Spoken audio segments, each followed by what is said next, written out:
Welcome to In the Hoops. I'm your host, India Sampson, and this is where we talk all things basketball. Let's get straight into it. Okay. So everyone has been talking about how the NBA is losing viewership, so let me tell you why. First of all, let's talk about the refs.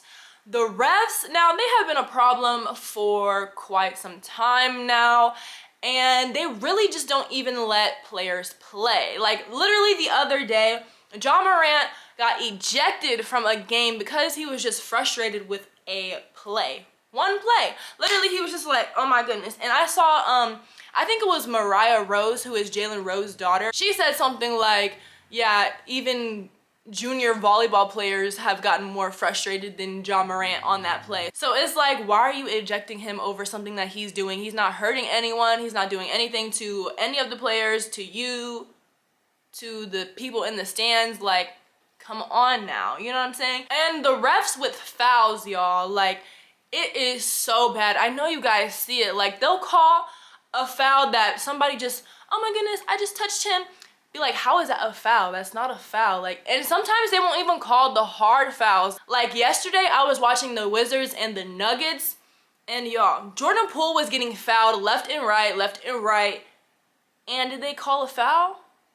Barely, maybe even once or twice, but he was like, did y'all not see that? I just got pushed. Like, then I get frustrated because it's like, call the right fouls, but also still let them play basketball too, and don't call the little silly fouls where people are just like, oh my goodness, you know what I'm saying? Like, it's not that deep. If it's a hard foul, call it.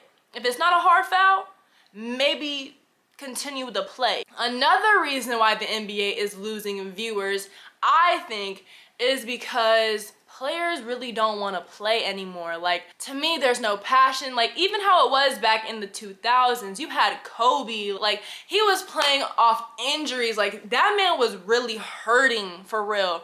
And so there's so many players that are out for little minor injuries, injury management, and I understand it because obviously, like, you don't want to come back and then mess up your injury even more, like, you know, mess up your body even more.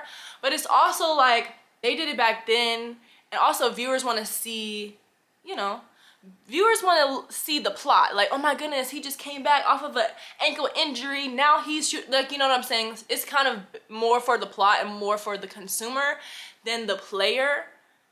But you know, aren't we all consumers and we all want to see something that is good? You know what I'm saying? But anyway, but I do feel like since those players are out and are day-to-day or are even really hurt, it's not as competitive as it once was previously. I feel like there's that. And I also would like to mention that players really do not want to stay with the team that made their career. And I feel like that is what is missing, because back in the day, players would stick to their teams, and like, even if the money was good over here and a little bit less where they were playing, they would still stay with that team because of the organization, because of the community they built around themselves. You know what I'm saying? So I feel like that has been lost. And also too, it's a bit confusing because it's like, I don't know where players are going. Like, literally the other day, I was watching the Hornets basketball game, and I was like, when did Josh Green get over here? Like, wasn't he just with the Mavs like the other day? Like, I don't know what I missed, but clearly I missed something. So that is one thing. And also too, it's like, if we're rooting for teams, like say for instance, the Warriors, obviously, because they're my team, you know, you have the big three, and that's primarily why we watch the Warriors. So it's like, and 2/3 out of the big three is the Splash Brothers, and that's why we watch the Warriors, because of the Splash Brothers. But Clay said, motherfuck the big three, it's just big me. But I'm like, they not like us. It's not the same anymore, you know? And it's like, too, I even kind of forget sometimes that Clay is even in the NBA because he's not with the Warriors, which is kind of crazy because I know he's with the Mavs. But I think the NBA is going to have to switch it up somehow, because for one, I want to be able to keep up with it. For two, we don't want to watch boring basketball, and that's honestly real. But my question is, what do you think they could do better in the future? Let me know down in the comments below. But let's roll on over to who stood out in fashion this week. Jordan Clarkson of the Utah Jazz. Now, I'm not gonna lie, at first I was kind of like, because it's kind of all over the place. But then I looked at it again and I was like, maybe that is the point, you know, with the stripes, the different colors, the hat. I don't think it's his best outfit per se, but it's not terrible, and y'all seem to like it too, so.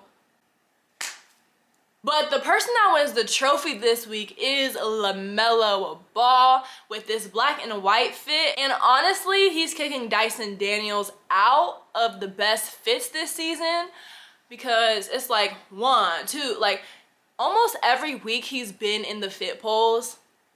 So, and I always try to compare the 2 best fits of that day.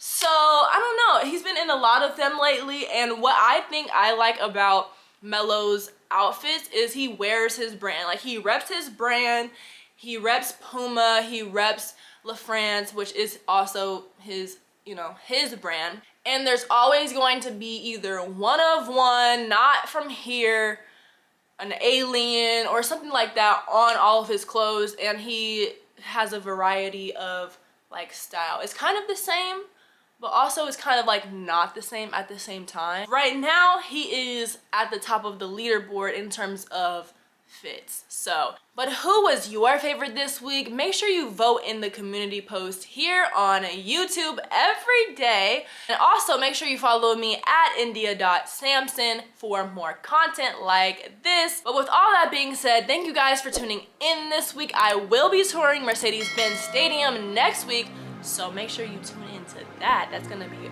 really fun. But until then, bye.